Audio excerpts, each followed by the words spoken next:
श्रियकान्ताय कल्याणनिधये निधयेतिनाम् श्रीवेङ्कटनिवासाय श्रीनिवासाय मङ्गलम्।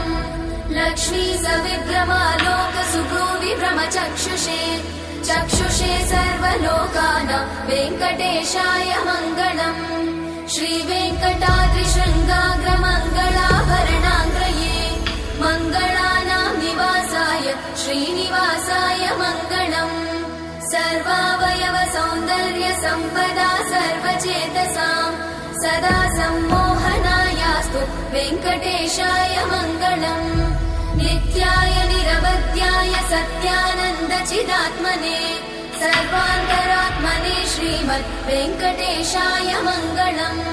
स्वतः सर्वविदे सर्वशक्तये सर्वशेषिने सुलभाय सुशीलाय वेङ्कटेशाय